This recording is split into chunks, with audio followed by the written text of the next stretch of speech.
33 বছর পর মুর্শিদাবাদে বাবরি মসজিদের ভিত্তিপ্রস্তর স্থাপন করা হয় শনিবার। ভারতের উত্তরপ্রদেশের অযোধ্যায় বাবরি মসজিদ ধ্বংসের 33 বছর পর পশ্চিমবঙ্গের মুর্শিদাবাদ জেলা রেজিনগরে একই নামে মসজিদের ভিত্তি স্থাপন করেন তৃণমূল থেকে বহিষ্কৃত বিধায়ক হুমায়ুন কবির। মুর্শিদাবাদে বাবরি মসজিদ গড়া নিয়ে কলকাতা হাইকোর্টে দায়ের করা মামলায় ডিভিশন বেঞ্চ কোনো হস্তক্ষেপ না করায় ভিত্তিপ্রস্তর স্থাপনে এখন কোনো আইনি বাধা নেই। শনিবার দুপুর 12টায় ভিত্তিপ্রস্তর স্থাপনের এ অনুষ্ঠান শুরু হয়। হুমায়ুন কবিরের এই কর্মসূচিকে ঘিরে রাজনৈতিক অঙ্গনে বিতর্কের সৃষ্টি হয়েছে। এই উদ্যোগকে বিভিন্ন মহল থেকে সংখ্যালঘু আবেগের সঙ্গে রাজনৈতিক খেলা হিসেবে আখ্যায়িত করা হয়েছে। অনুষ্ঠান শান্তিপূর্ণভাবে সম্পন্ন করতে জেলায় কড়া নিরাপত্তা ব্যবস্থা গ্রহণ করা হয়েছে বলে স্থানীয় সূত্রে জানা গেছে।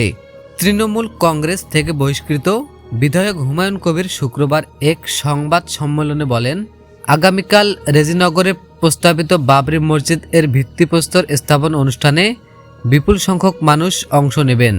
একই সঙ্গে তিনি এই অনুষ্ঠান শান্তিপূর্ণভাবে সম্পন্ন করতে রাজ্য পুলিশের সহযোগিতা কামনা করেছেন। হুমায়ুন কবির বলেছেন, এই মসজিদ তৈরি করতে 3 বছর সময় লাগবে। অর্থ যোগাবেন ধর্মপ্রাণ মুসলমানরা। এদিকে নিরাপত্তাজনিত অবস্থার কথা বিবেচনা করে ইতিমধ্যে মুর্শিদাবাদে কেন্দ্রীয় আধা সামরিক বাহিনী মোতায়েন করা হয়েছে।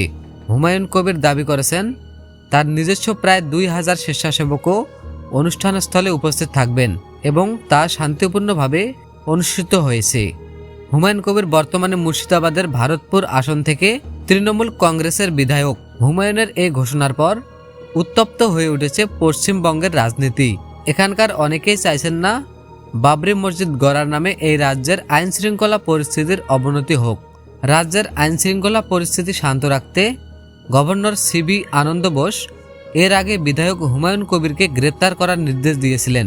এদিকে এই মসজিদ নির্মাণ ঘিরে এই রাজ্যের রাজনীতি উত্তপ্ত হয়ে পড়েছে। বিজেপি বলেছে, তৃণমূল বিধায়ক মসজিদ নির্মাণের নামে রাজনৈতিক উত্তেজনা সৃষ্টি করেছে। তৃণমূল বলেছে, সংখ্যালঘুদের আবেগ নিয়ে হুমায়ুন কবির ছিনিমিনি খেলেছে। মানুষ হুমায়ুনের কথায় পাত্তা দেবে না। সংবাদ সম্মেলনে হুমায়ুন কবির তার রাজনৈতিক ভবিষ্যৎ পরিকল্পনা উন্মোচন করেন। তিনি স্পষ্ট করেন যে তৃণমূল কংগ্রেসের সঙ্গে তার সব সম্পর্ক ছিন্ন হয়েছে। 17 ডিসেম্বর তিনি বিধায়ক পদ থেকে ইস্তফা দেবেন। হুমায়ুন কবির আরও ঘোষণা দেন, 22 ডিসেম্বর বহরমপুরে আয়োজিত একটি গণসমাবেশে থেকে তিনি একটি নতুন ধর্মনিরপেক্ষ রাজনৈতিক দলের গঠনের ঘোষণা দেবেন। এই নতুন দল নিয়ে তিনি পশ্চিমবঙ্গের রাজনৈতিক মাঠে সক্রিয় হবেন বলে জানান।